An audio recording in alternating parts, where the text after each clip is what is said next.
do what you can. Just introduce me and then okay. Well, good afternoon. We'll go ahead and get started. My name is Stuart Styron, and I am the Senior Technology Policy Counsel for Congresswoman Anna Eshoo, who is the co-chair of the Congressional Internet Caucus with Mr. McHale from Texas, and on the Senate side, Senator Thune from South Dakota. Welcome to today's event, hosted by the Congressional Internet Caucus Academy in conjunction with the Congressional Internet Caucus, two separate entities, I might point out. It'll be titled the U.S. Digital Trade Policy, Where is USTR's New Strategy Leading Us? The caucus has been doing these luncheon briefings regularly with a brief pause for the COVID pandemic since 1996 when the Internet Caucus was founded. The next briefing will be on Friday, July 12th here in the Rayburn building. That event will focus on the Supreme Court's decisions on the cases involving tech platforms and the First Amendment. Today's event will feature a panel of experts who are listed here on the screen, who are on the front lines of digital trade issues. We have a tremendous moderator today, Tim, the Executive Director of the Internet Education Foundation, and I will turn it over to him. So enjoy your time. Thanks, Stuart. And Stuart, thank you for saying I'm a tremendous moderator. The fact is I'm not. On this issue, U.S. digital trade is one of those issues that NGOs, small nonprofit organizations like mine and other organizations have a lot of difficulty covering digital trade. It requires a lot of time, a lot of travel. You have to learn how to speak several different languages, and a lot of folks just don't have the time to cover this issue in depth. That whole statecraft is very, very difficult to cover. And in fact, there weren't a lot of journalists in the city that covered that beat. There were a few that we found that understood digital issues and trade issues, but they had conflicts. Normally we would have a moderator be a journalist, someone with knowledge of the issue. But again, we couldn't really find many of them because a lot of them don't have that beat, so you're stuck with me and I know absolutely nothing about this topic.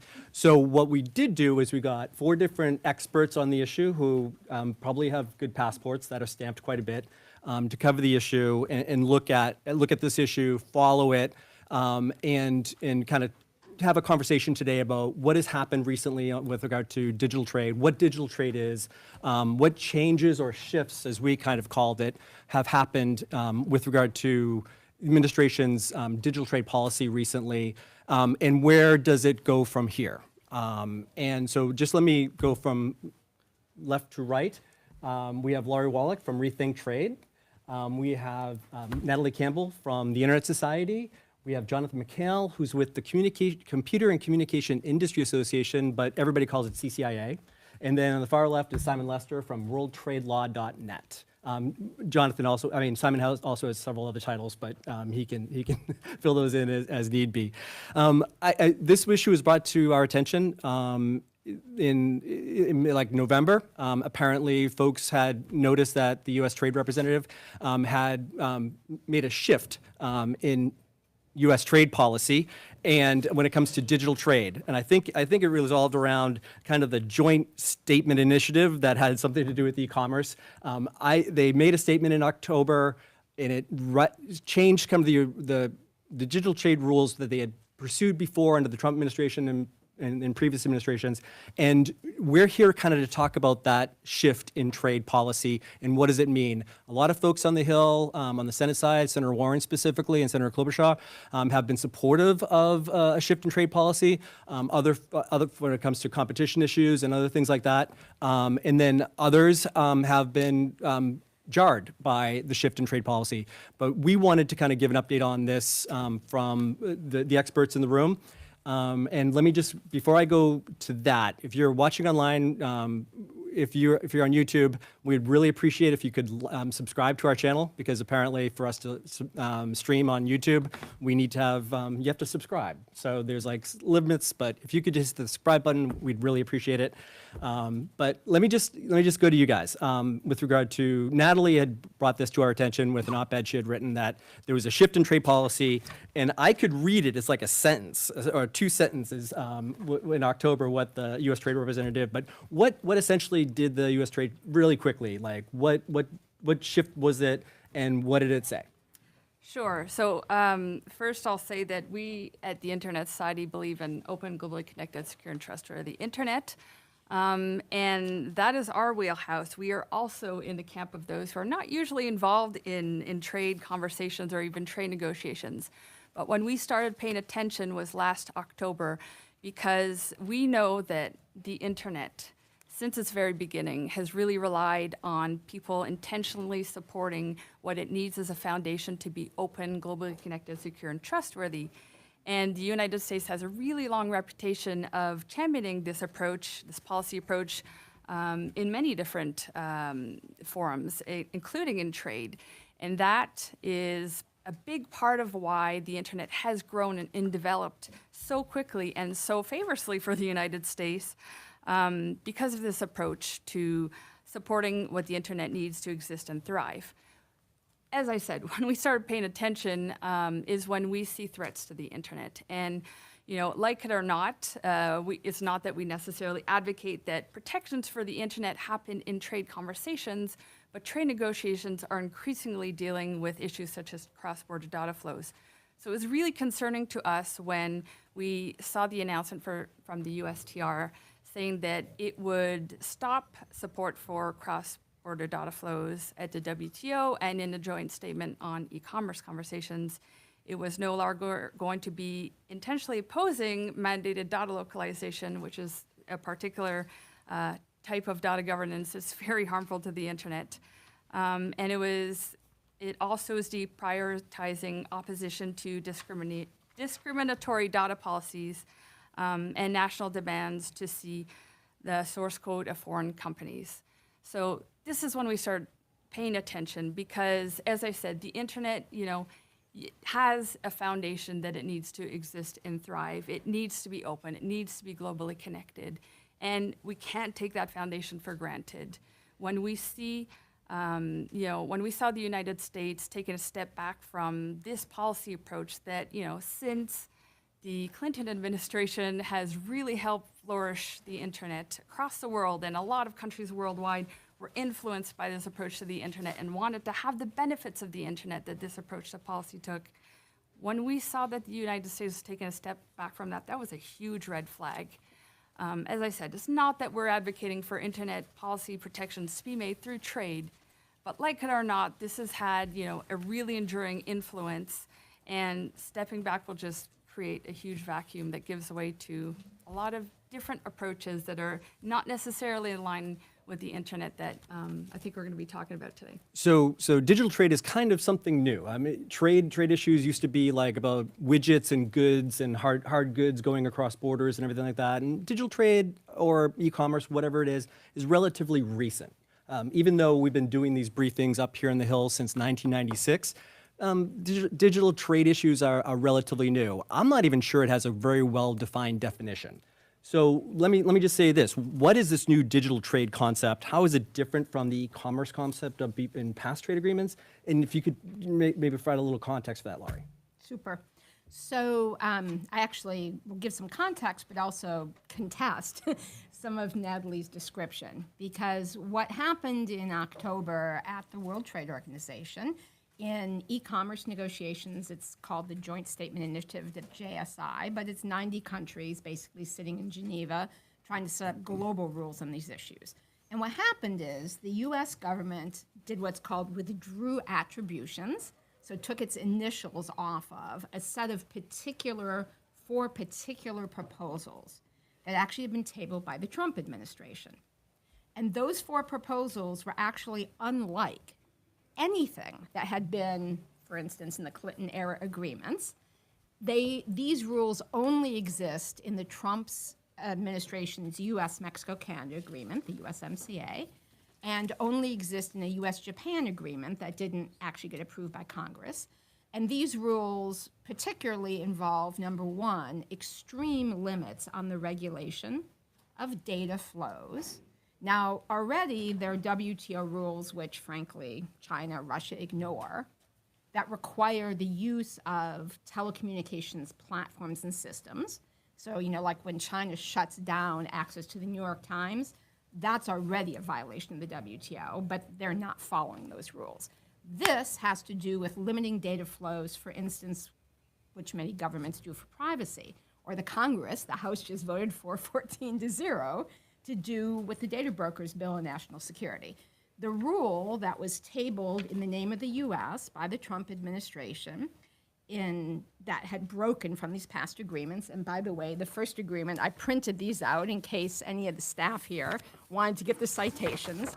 The U.S.-Singapore agreement from the early 2000s was the first agreement that had an electronic commerce chapter. And that agreement has what's called soft language, supporting the concept of an open internet, which is an excellent concept. And frankly, except for like China, Russia, Turkey, most of the countries in that WTO negotiation support it. It's a question of what rules.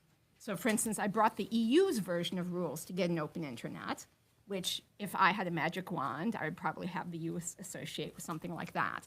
But what they did is they pulled off of the you can't regulate data. Here are a bunch of exceptions, but these exceptions don't work. We know from decades of WTO. The US withdrew one proposal, which had to do with this issue called non-discrimination. But basically, that was a set of rules, though labeled that way, that would have undermined all of the competition policies for big tech that so many Democrats and Republicans have tabled. And I can explain why. There was a decent version of this rule in the US-Korea agreement, but that is not what got tabled. So if we go back to that, that would not be a big problem. But the version of it that the Trump administration had tabled, handcuffs on Congress as far as being able to regulate for antitrust. The third thing that the U.S. took its initials off of was new secrecy rules that sort of build on rules that already exist in the WTO, which is called Article 39 of the TRIPS agreement. These are trade secrets rules that basically forbid governments already from stealing technology or innovations and then giving it to someone else to make money off of. And then the final thing on data localization, that has to do with where you can store data. And we can get into the details of that, but the Europeans also have a very good proposal. The US hasn't gotten in favor of data localization or is not against open internet. They just withdrew support from these four particular kind of loopy USMCA rules. So let's save some space for data localization for a little bit later in the conversation. Let's also save some space on the interplay between all these trade agreements and what Congress can or can't do, leaving space for congressional action. Let's put that off because those are my only two questions as a knowledgeable moderator that I have. But before we get to those things, and I thought it would be less than 11 minutes before we got to TikTok in the conversation. But Jonathan, if you could just kind of respond to Laurie's perspective on what do these trade rules do, and how did you view this as kind of a step in the wrong direction? Sure, thank you, and thanks for the invitation here. I think that there's three questions in this space writ large that one ought to consider. First, is the digital trade space engagement of the U.S. is in national interest? Do we have economic interests in this space? I think it's pretty clear cut. We have hundreds of billions of dollars of exports in this space. So it clearly responds to very wide-ranging U.S. economic interests there. Big companies, yes, but also many small companies. Second, are there barriers in this space? I think it's well documented. There are many barriers. And third, is it helpful to have rules to address some of the barriers that one sees that impede U.S. companies' ability to operate in this space? What the Biden administration started to do at the beginning in the IPEF negotiation, which is really where this policy shift started. It didn't start in October, as has been suggested. It started during the IPEF negotiations. What is the... With a bunch, with several, I think there's maybe a dozen Asian countries who wanted to engage with the United States in various trade elements, including digital trade. And I can read you what the White House said on when this was being launched. This was a couple years ago. On trade, we will engage comprehensively with our partners on a wide range of issues. We will pursue high standard rules of the road on the digital economy, including standards on cross-border data flows and data localization. So we're not doing that right now. And that's the big concern, is this pullback is leaving the U.S. Out of the conversation and unable to negotiate further on things that would be relevant there. One last thing I would like to a point to make. This is not a recent set of U.S. interests. I'll quote for you. The United States believes that priority should be given to an understanding on international information flows. It is critical that we address this particular area as soon as possible because of its critical role in most service sectors and its role in technological change in all our economies. That is the U.S. government in 1985. So we've been doing this for 45 years, if I got my math correct. And because it has been core to some of the U.S. interests in this space. Thank you. Let me get to Simon. But the reason why I asked what you took it away from me. Sorry. What IPAC stood for. I don't know acronyms in the digital trade space, and a lot of folks watching don't either. So it took me 20 minutes to find out what JSI stood for, which is Joint Statement Initiative, and then I had to figure out what that meant. So as far as the acronyms go and the trade speak, let's try to articulate those if we can. Simon, the big question on the table is that a lot of people have said is in the statement, the JSI statement itself, was that we need to leave space for Congress to act. And how does, and this is a big topic for a conversation, how do these digital trade rules, or whatever we want to call them, in these agreements, do they handcuff? Laurie had mentioned that one of them had handcuffed the United States Congress in some way. How do they hinder Congress? And is that true, or does Congress have space to operate outside of these digital trade rules? Yeah. It's a great question. It is the big question we're here to talk about. Maybe let me take a step back away from digital trade, because there's a long history of this in traditional regulation of goods, the widgets that you were talking about earlier. When trade agreements, trade negotiations first started up, we were talking about tariffs mostly, import taxes imposed at the border. But what governments realized pretty quickly was that domestic regulation can also be used for protectionism. So we need to come up with some rules on that. So very early on, the GATT, General Agreement on Tariffs and Trade in 1947, has rules on this. It took a couple of decades to really get experience with them, but by the late 80s, early 1990s, we had some famous, prominent, notorious cases challenging U.S. regulations protecting sea turtles and dolphins. Laurie was intimately involved in the criticism of those rules. And then we go in the other direction. The U.S. Challenged an EU ban on hormone-treated beef. So we had a lot of disputes over the international rules that apply to domestic regulation, and a lot of criticism of, did we get the international rules right? What do the obligations say? What do the exceptions say? Have we crafted the right balance to give governments the policy space, the flexibility to regulate if they need to? So what's happening here, as I see it, is that debate is being brought over into these new digital rules. So we have this new area of regulation that we're all still trying to get our heads around. I certainly am. Maybe the others have a better sense of than I do in terms of domestic regulation. So what I think USTR's concern is how do we set up international rules on digital that don't lead to the same concerns we had with regulation of goods. Now, with regard to the regulation of goods, I do think there is some degree of legitimacy to the critiques of the international rules. I'm not sure that we got the balance absolutely correct, and I'm open to kind of rethinking some of the wording of the obligations and exceptions. At the same time, I do think that broadly speaking, under these obligations and exceptions and sort of the ability of international agreements to actually have effectiveness, to actually discipline domestic regulations, I think that there's a lot of space out there. The WTO international agreements can't make governments do anything. I mean, there can be a complaint before the WTO or under an international agreement, and you could have a ruling that a domestic regulation violates the international rules, but that doesn't lead automatically to withdrawal of the statute or the regulation. So I think there is actually a lot of policy space and flexibility. I think that USTR has some legitimate concerns. What I think they would be better off doing than withdrawal is to say, here is the alternative language that we think would work to create that balance, to make sure, to give certainty, because I think a lot of this is just a bit of uncertainty about what governments can do in terms of regulating. if we revise the rules, we tweak the rules, we could create that certainty that Congress can legislate, that the administration can regulate when they need to in these areas. Natalie, Jonathan, do you agree with Simon, or do you think there's more?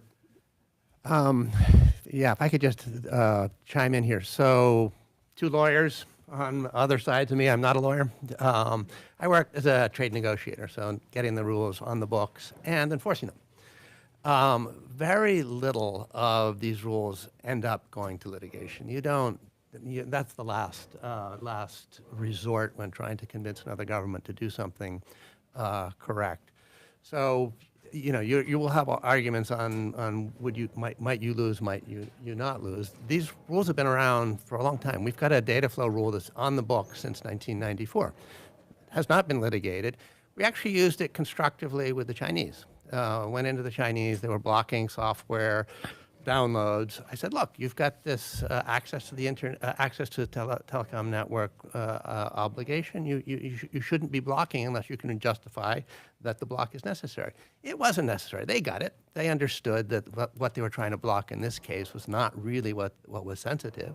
And so again, my point is, yes, getting the rules right is important, but the real goal is for the United States to have a conversation with a foreign country on whether the policy approach they're taking in the direction they're headed could be accomplished in a different way that didn't impede trade. It's pretty simple. The goal is not to litigate, is to have that conversation and try and get things fixed before they become a problem. I'd love to build on that as well. So I think that, when it comes to having these conversations, staying silent on what the internet needs to exist is harmful. I think that, we cannot afford to take the internet for granted, and the decades worth of growth and flourishing that the digital economy has enjoyed because of these intentional policies to protect its existence to begin with. When we choose the internet, that means choosing to intentionally protect and defend it, because we know, and the Internet Society has done a lot of research on this, that there are an increasing amount of countries who want more control over what goes in and out of the countries, both in terms of data flows and otherwise. China was an early example of a country growing a approach to the internet that doesn't align with what the internet needs to exist. And in recent years, we've seen other countries like Vietnam, Bangladesh, Pakistan, and Indonesia considering similar approaches to the internet and ideas such as mandated data localization, which is a direct fragmentation to the internet and its global connectivity. The direction that Ambassador Tai is moving towards is a lot closer to that kind of non-internet.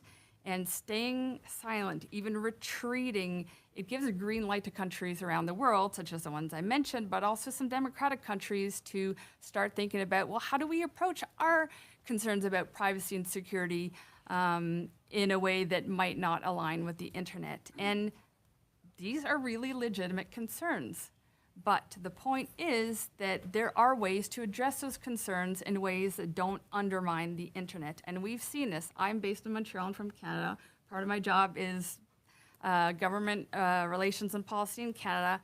I have seen Canada, which is very respectful, which adheres to the USMCA, which has intentional obligations to protect cross-border data flows. It is passing through AI legislation, online harms legislation, and what's the other one? AI, online harms, and privacy. And nowhere has anyone said, wait, that conflicts with USMCA's cross-border data flow policy. It hasn't. They're going through. And so this is one example of a government. I mean, these laws are not perfect. But we know that as the Internet Society, looking at them, they don't undermine that fundamental foundation that the internet needs to exist in the first place. And that's where the approaches to privacy and security, such as mandated data localization, fundamentally differ. Laurie, you teed off this question with mentioning that under some provisions, Congress was handcuffed. Can you jump into the big question here about giving space for Congress to act with these trade agreements? I think the most compelling example that's recent is the rules that require this extra secrecy for the big tech firms with respect to algorithms and source code, which got rolled into a UK-EU agreement. And as a result, the European Union's AI Act, which has the same things that all the US proposals have, for its sensitive uses of AI pre-screening to make sure that the algorithm is not going to cause harms, they had to roll back the scope of the law and how much pre-screening you can do because you couldn't do the algorithmic assessments that are the basis for all of the U.S. civil rights and civil liberties, online regulations, and or the AI rules and the AI, for instance, executive order the administration has put forward. So that's one that's a live example from 9 months ago of the conflict. But I want to actually talk about the balance question, because I think the way Simon put it is right. Whenever you're writing these kind of trade rules, and Jonathan wrote the USMCA rules, he was the lead negotiator, you figure out what the obligation is, the commitment, and then you think about, do you need exceptions? And so both pieces of those have to have balance. And so the issue is not, I think Jonathan is exactly right. The interest of the US, and Natalie said the same thing, is open internet. Excellent, that's the right interest. The question is, what specific rules are we going to have in these instruments? And do they take into consideration the range of interests of consumers, for national security, et cetera? And so what the administration has done is they have stepped back from one set of rules that have been tabled that they think don't do that. Now, Natalie may have special insights to the interagency process that's been going on for the last 6 months to write new rules, because that's what happened. They stood back from the old ones. They did not walk away. In fact, the Joint Statement Initiative is going to finally get done because the deadlock that had been happening because the U.S. had stuck to the extreme rules has broken. They've put the controversial issues on the side. They're actually going to harvest an initial WTO agreement, which has been stuck since 2019. So the U.S. is in the middle of that. The U.S. is still at the table. Back home in Washington, there's been this interagency process to figure out if we don't like those, then what should the new approach be that actually gives us space? And that's the difference between the interest and the rules. So the sort of notion of where USTR is moving towards, it's where the U.S. government is moving towards across different agencies, and Congress obviously will have a say about how you accommodate the policy space. Now, some of these Canadian measures that have passed, it depends on the specific elements of the laws. So for people here who are with members of Congress, your bosses have co-sponsored a whole bunch of particular measures on privacy, competition policy, online civil rights. We did a report you can see on our website, which is rethinktrade.org, where we actually did side-by-sides. And we took all of those major bills, and then we show you, here's the USMCA language, and here's where the conflict could be. And we went through more than a dozen bills to actually show where the conflict is. Canada's bills may or may not have the instruments. They're the same mechanisms or the same policies that we're trying to implement here, but you had, 80 House members, including all the ranking members, sending a letter to the trade ambassador, to the president, praising what the ambassador is doing and saying, hey, we need the policy space. That's the letter that just got circulated. So you got a lot of members of Congress who are sponsoring these bills who thinks there's a problem. The last thing I would just note is, and I keep mentioning this EU policy, this is for the interest of an open internet. This is their version that's also on the table in Geneva, which Jonathan and his companies don't like. But I think this is not bad. The parties are committed to ensuring cross-border data flows to facilitate trade in the digital economy and recognize that each party may have its own regulatory requirements in this regard.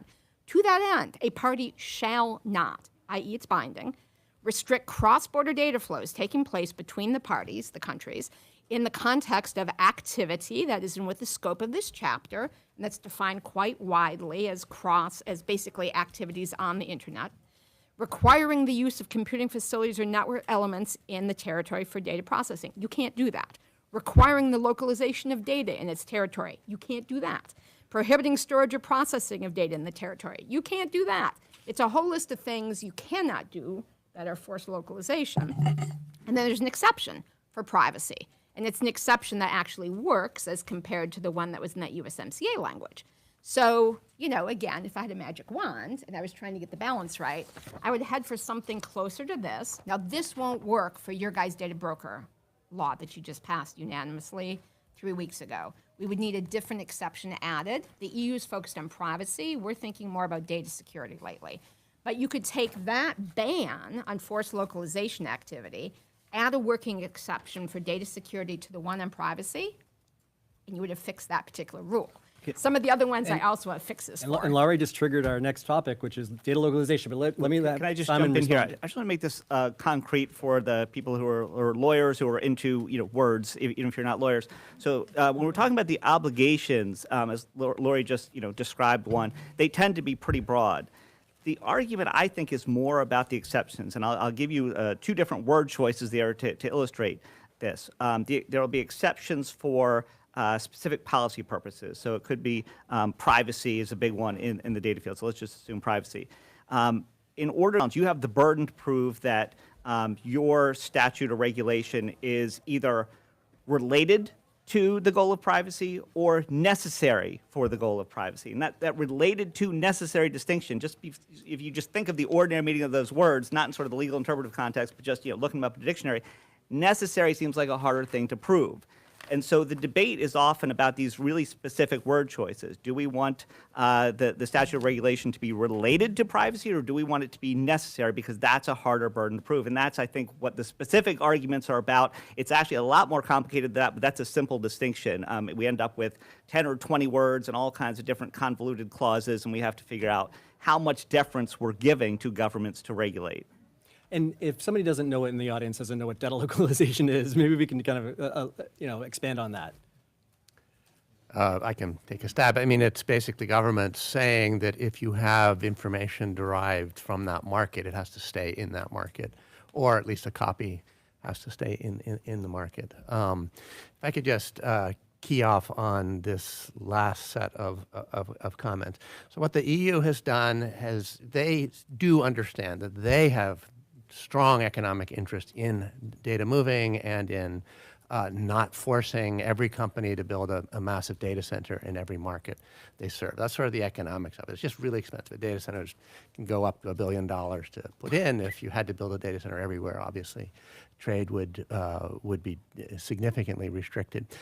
The issue of on the exception with respect to the EU is they, as everybody knows, deeply care about privacy. They consider it a quote-unquote fundamental human right, and they have to wrap it in the most discretionary set of rules that they can for political reasons based on their based on the politics of the impact of privacy and the value of privacy in the European Union. It's one thing for the Europeans to say, trust us, when we say it's related to privacy, it really is, and we're going to, in this case, mandate data can't leave, or we're going to mandate you have to put and build a data center here. Quite another if it's China, Thailand, Indonesia, you name it, to say, well, we've got a privacy concern, and therefore data has to stay in my country. So it's a question of whether the government that you're dealing with really has the jurisprudence and the background on implementing something in a manner that is credible. The EU has got a strong case that they've understood privacy, they've developed it, and they've got we don't necessarily agree with how they do it, but you can trust that as a general matter, a lot of the privacy concerns really are sincere. In many countries, that's just not the case. Mm-hmm. I'd love to Please. just add on to that. I mentioned before, states are increasingly going towards legislation, of trying to figure out their approaches to data protection in the name of privacy, in the name of security, whatever it may be, in a way that seeks to expand their ability to surveil and suppress people online. I mentioned a couple of countries before. Bangladesh and India are some of the countries considering things like data localization, which will be actually really harmful to things like privacy and security because of the powers that it gives them. Just think of it, if you're having to store and process your data in a country that has other laws that gives them the ability to have access to this information for national security reasons. As Jonathan said, depending what country you're in, it could be really dangerous, not just for the citizens of that country, but for anyone else, who's communicating with them. or storing sensitive business data in these countries. And it's simply, the one point that we haven't mentioned before, but it's also another point of this, when we're talking about reining in big tech, you're actually, by pushing, by allowing for legislation to take approaches like data localization, you're actually creating a situation where only the largest players can be part of e-commerce, because it is super duper expensive to create data storage facilities in countries around the world that have these, and it creates a patchwork of complex regulatory environments that who's going to be able to navigate if it's not, the current major platforms. Like, I feel very bad for, the internet going in this direction, for anyone who might want to be the next Meta, who might want to be, part of a competition to these permanent favorites, right? We don't want a system of permanent favorites. There are ways to tackle concerns about big tech, about privacy and security that don't harm the internet. And by the way, the Internet Society has a really useful tool to help governments understand how, approaches to regulating the internet, whether it's in trade negotiations or whether it's in pieces of legislation, can be harmful to what the internet needs to exist. And this is our Internet Impact Assessment Toolkit. We've had a lot of success working with a bunch of governments working to analyze pieces of legislation, including in Canada. And I think that it's a due diligence that we can't live without if we want to keep having the internet. And worth noting, the Internet Society, and I probably should have expanded on the organizations that everybody represents. The Internet Society is not an Internet Society of big technology companies. It's a nonprofit organization and has a long history of advocating for human rights, civil liberties, and privacy. So I should have said that. But Laura, I was just going to say that, but the thing is, this gets back to what are the rules. The choice is not between either these USMCA rules that don't allow governments to limit data flows under any circumstances versus the data localization, human rights disaster that Natalie is pointing out. The question is, what is the balance of what the obligations are and what the exceptions are? Because the reality is there is awareness in many countries that there are legitimate reasons that governments want to be able to regulate data flows for privacy, for national security. The bills that have recently been tabled that are about where you put sensitive infrastructure data to make sure you can't have a cyber attack on a nuclear power plant or water systems. These are all totally legitimate questions. They're rising increasingly now as basically parliamentarians around the world and governments around the world are seeing things happening that make them worried. It's the same reason, the concentration of the big companies is why you have all of these new antitrust policies and competition policies, because that is what is squeezing the future potential new winners in the economy. It's not these regulations, it's the big companies basically monopolizing the space and squishing a lot of the smaller companies. But that be the case, I think it's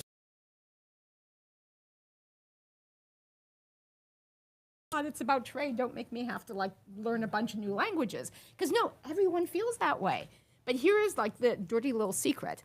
This is actually about the domestic space for regulation. This is a form of international preemption. This is not about trade per se. And just to go back to your question, the original e-commerce agreements were about facilitating trade of things on the internet. So what was a kosher customs form online? What was a digital signature?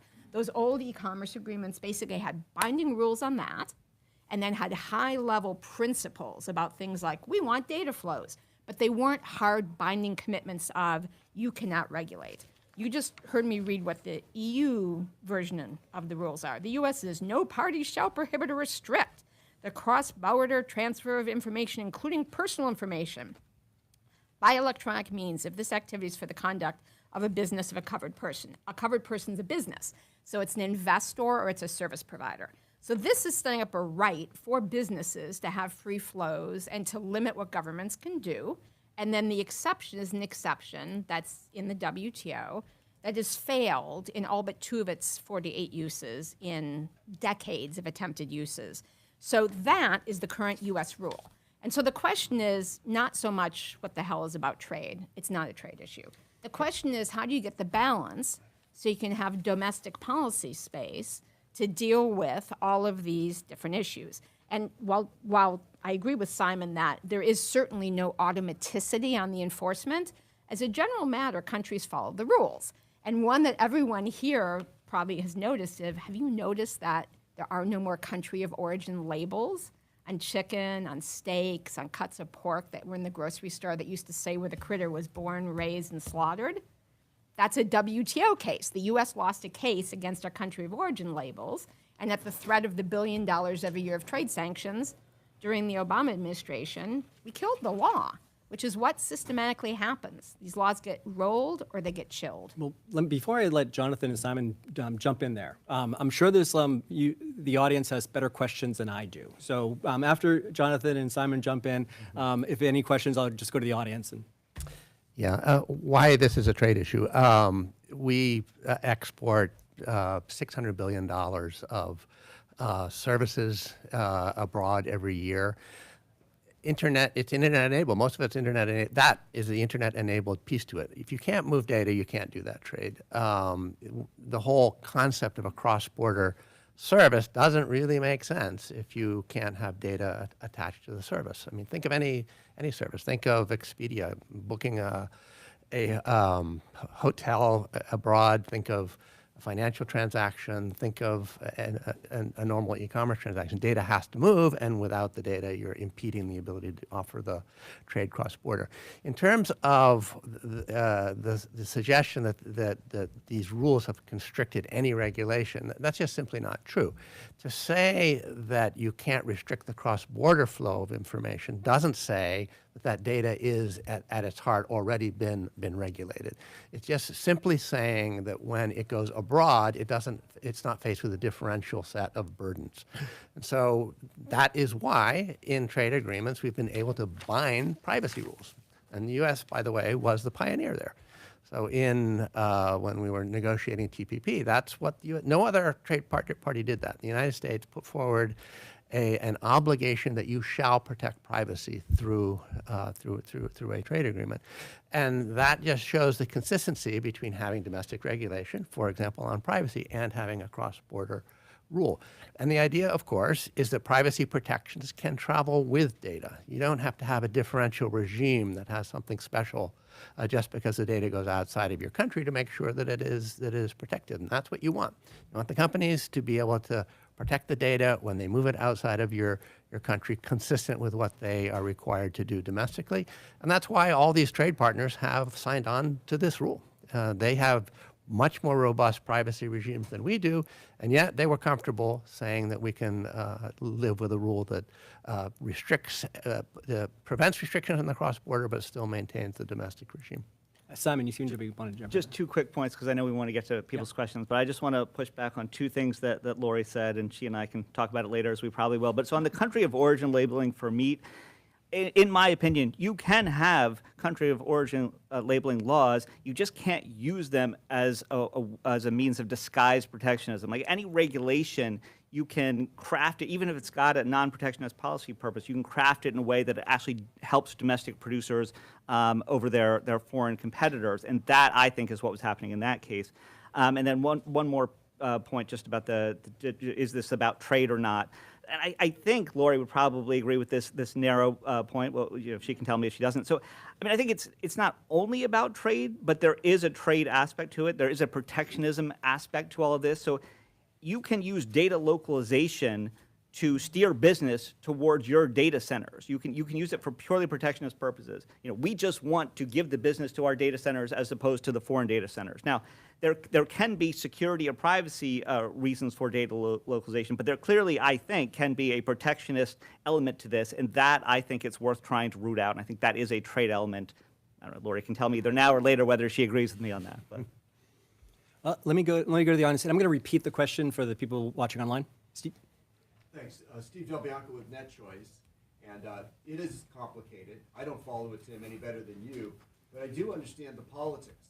We're being told that these rules were abandoned because they were loopy and extreme and because they came from Trump. But there are people in this room that worked on the very same principles in the Obama administration, and I hope they'll have a chance to counter some of what you heard. So the politics I understand. The rest of it is really complicated. But Obama recognized America's tech industry leads the world. The innovations and technology that we use and create, which in many cases depends on advertising to make the services free, has led the world. It's important to American investors and the portfolios and American employees. The question is, what is the politics that led the Biden administration to abandon what Obama and Clinton and others had embraced? What politics are driving the notion of let's embrace the European way?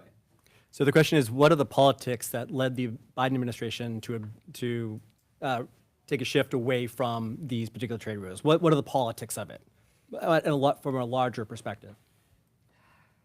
I think the main politics are the administration looked at what Congress on a bipartisan basis was doing with bills on competition policy for the digital sphere, for bills on AI oversight, for bills on privacy, and recognized that the old set of rules that had been put forward were no longer compatible with what Congress was doing on a bipartisan basis. That is the politics.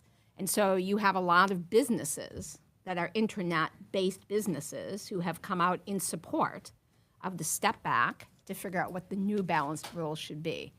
And the breadth of support from labor, from businesses, from Republicans, from Democrats in Congress, from civil liberties groups, from faith groups, the consumer groups calling for this rethink is the politics that they're clearly following. It's the same politics that has this administration doing an all-of-administration competition policy and doing all of the litigation to break up these monopolies that are raising prices and that are hurting small businesses. That's the politics. I'm going to say something very speculative here, so don't hold me to this. I could be totally wrong. It's politics, so Yeah, no one will hold exactly. you to anything. The Democrats are a coalition of progressive faction, pro-business moderate faction. In the overall Biden administration set of policies, they have to give some things to the progressives, some to the moderates. They gave this one to the progressives. Can I just jump in here? So I think, regardless of what the politics are, we have to stop thinking about this as a trade issue and start thinking about this as an internet issue. I don't need to be a trade expert to know what, actions or inactions have led to, this conversation now. All I know is that, if we stay silent, if the U.S. stays silent, and if it continues not intentionally protecting what the internet needs to exist and thrive and taking it for granted, we're going to lose it. There are hundreds of countries around the world that don't yet have an approach to data governance and are looking, which approach should we take? The U.S. has been super influential in trade, and promoting cross-border data flows has been very influential to countries thinking about their regulatory approaches who might, otherwise be barred from doing trade from the U.S. So I do understand that, yes, this conversation is happening in trade right now, and it will continue happening in trade. And I cannot tell you what exception that anyone would favor, except that, by the way, the exception for legitimate public policy interest in USMCA was enough for Canada to do what it needed to do to rein in big tech. But what I can say is that we need to actively protect and defend the internet regardless of where the conversation is happening. Let me continue on with the politics question with one more thing. What happens, and where we are several months away from an election, if there's a change in administrations? Can anyone speculate, and feel free to speculate, where things might go if there's a change in administration when it comes to these trade rules? I know, people. I'm happy to speculate. Yeah, people on CNN do this stuff all the time, and no one holds them to it. I mean, so we've just said what happened in the Trump administration and what rules were put forward. You can imagine that if Trump were president again, he would return to the things he did the first time. I think that when you think about Trump and the Republicans and big tech, there's a lot of bashing of big tech domestically. But when it comes to pushing U.S. tech interests in foreign markets, I think they're perfectly happy to do that. If it means increase the business of U.S. companies in foreign markets, they're happy to push for that. So I can see the logic of if we had Trump, we would go back to what we had back when Trump was president. And if Biden wins a second term, then I see the logic of, well, he'll keep doing what he's doing. I think it's confusing because some of the, I mean, this also gets to the notion that just the progressives won. The Republicans who it's supportive of what USTR did are some of the most conservative. So it's people like Rubio and Hawley, or it's people who are just anti-monopolists, like a recently departed House Republican, departed from Congress, not from this earth.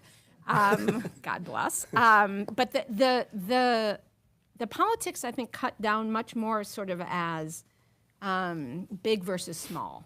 It's sort of the power monopoly question, because you see a bunch of companies like the Match.coms, the Yelps, others that are not tiny, but they're not, the biggest of the big guys, who are very favorably inclined to what USTR did and are weighing in about what they think more balanced, reasonable rules are that can make sure that countries have competition policy space, et cetera. You have the civil rights groups that really care about free speech and human rights issues, trying to figure out how you balance the ability to oversee algorithms and AI and make sure there's not online racial discrimination, et cetera, and at the same time promote free speech rights.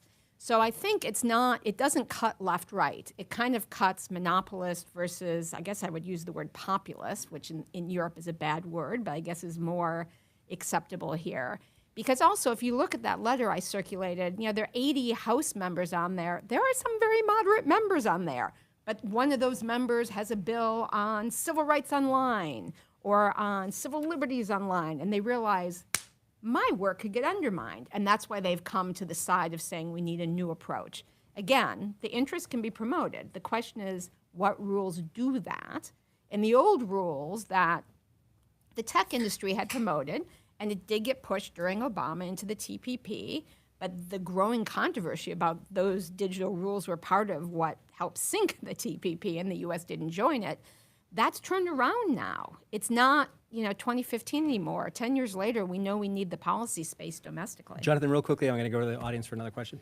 Yeah, I claim no expertise on the political calculus here, but I will say that during one of my visits to one of the committees, the point was, exports are only 10% of our GDP. You hear that from Ambassador Tai occasionally, saying exports are not the be all and end all of our economic welfare.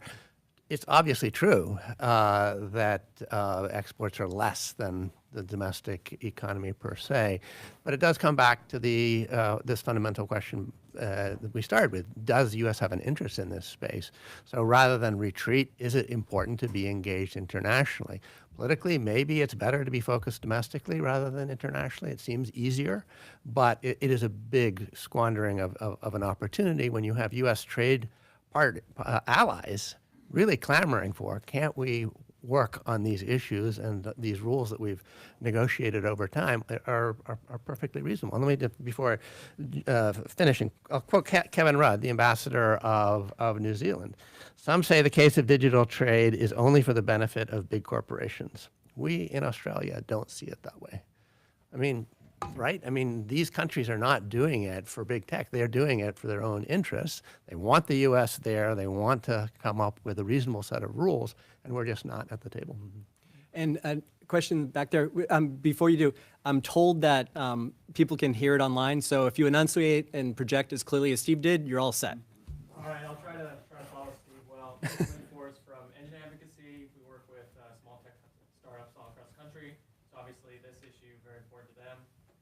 Hearing a little bit about this framed as a big versus small issue, and Lori pointing out Yelp, and I understand your caveat, they're not small, but I think we should really be less concerned about the next man up, so to say. That's what I would call Yelp, as in like the small video first review platform that we work with, that finds in the state of localization, for example, where it pops up, even domestic regulation abroad they complain about, but maybe that's a slightly separate topic.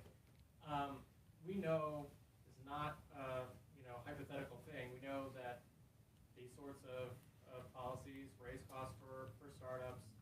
They cause them to lose customers or face stronger growth headwinds.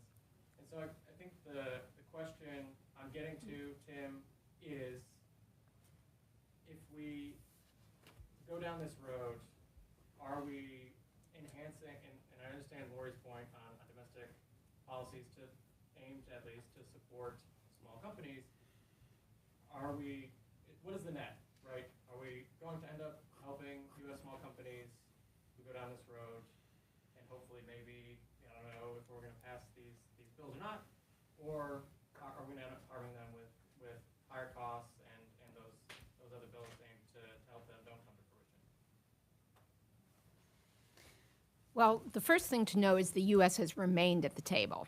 So the U.S. has played a key role in the conclusion of those WTO JSI negotiations. Well, the conclusion of the technical text, which happened last week. There's still some big issues, so we'll see if the whole thing gets signed and wrapped up. But the U.S. is having these discussions in a lot of different venues with different sets of partner countries, while having the discussion at home about what should be the new position. That old one doesn't have the policy space. What's the new balance? And part of, I think, what's really important, and when I mentioned that interagency process, you may have been in one of those hearing sessions. The U.S. government, the Biden administration, had 4 or 6, I can't remember, hearing sessions. I know at least the 3 of us were in some of those, where they're trying to figure out how you get the balance right so that your startups have the minimum costs and hindrances while you still preserve the policy space for these domestic regulatory goals, which, by the way, are not just here, but are in a variety of countries. Because the U.S. approach had been a very hands-off, wild, wild west approach. So relative to a lot of other countries, we have here, as consumers, less privacy protections. Now, if you look at it sort of from the perspective of Jonathan's companies, a lot of them started here. That was very favorable to them. And to the point we're behind is in part because it had the damages here had to get really big before you started to regulate your own great big global companies. But we've sort of hit that point domestically, which is why Congress on a bipartisan basis has started looking at these things, and other countries are ahead of us. And so then the question is, what are the rules? So again, I don't know that the EU version is exactly right, but the EU language where you ban a bunch of these data localization instruments, and the latest version has 2 more of them that they ban, and then you have specific exceptions for the kind of limits to data flows you would support, like security, privacy. That seems to me like a way where hopefully your guys avoid these problems, but people still have policy space. Sorry, I'm running out of time. I Sorry. didn't mean to. I get, respond to that one question really quickly, and then I'm going to. Yeah, I mean, I'm going to repeat myself. The EU approach would allow Indonesia, Vietnam, et cetera, to say, sorry, can't move the data because of privacy purposes. A big company can afford to put their data center in that country. You probably can't. And if I could just add on quickly, the beauty of the internet is that it was intended to be seamless. You can't regulate the internet as if you're regulating, something in one country, because it is a global resource for everyone that was meant to not have borders, and that is what allows it to, deliver on its key value proposition that if you connect to the internet, you connect to the world. And I love that you mentioned other examples who benefit from this operational model. Another great example is Wikipedia, right? This is a great public service that offers information to people worldwide who is super concerned about, countries passing things like data localization, because it is on the front lines of requests from governments who want information about their editors, information that could put people at risk of serious harm. And their whole operational model would be totally disrupted if we start to make complex rules that raise national borders online. So one thing I try to do is one thing as a moderator I do. I'm not very knowledgeable, but at least I can keep us to the time limit. So we're about wrapping things up. Just really quickly, in like as few words as possible. The last question up there is, where is the USTR's new strategy leading us? Just really quickly, just go down the line. Where is it leading us real quick as a final thought? Hopefully to a more balanced set of rules that actually help foster the benefits of the internet, but also provide domestic regulatory policy space to deal with the real harms. Sorry, what was the question? Where is the USTR's new strategy leading us? I think it's leading us to a not internet both. We're going to move closer towards, a highly regulated approach to internet that resembles more that of those countries who like to have a lot of control over what flows in and out. And it is going to be so influential that countries around the world, knowing that this, supporting cross-border data flows and principles of the internet are no longer a barrier to trade, they will be increasingly influenced to go into this direction, and it could totally lead to the devastation of the internet. First question is, I don't know. I don't think the administration has articulated the reason for the pullback very well. Some fear-mongering about what Congress may or may not do has been part of it. I think where it is headed does look like a less effective mechanism for being able to advocate of what's clearly in the U.S. interest. So where it heads or not sure, but does not, right now, it does not look like it's in a positive direction. I don't know either, so let me raise a different question. Building on something Natalie said, is this an internet versus a trade issue? And I want to raise an institutional question here.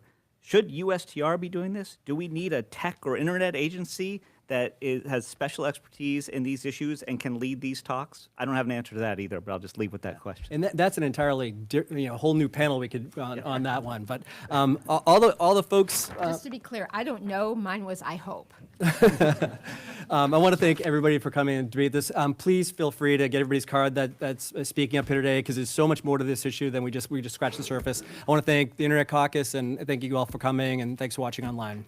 And thank you. Thank you.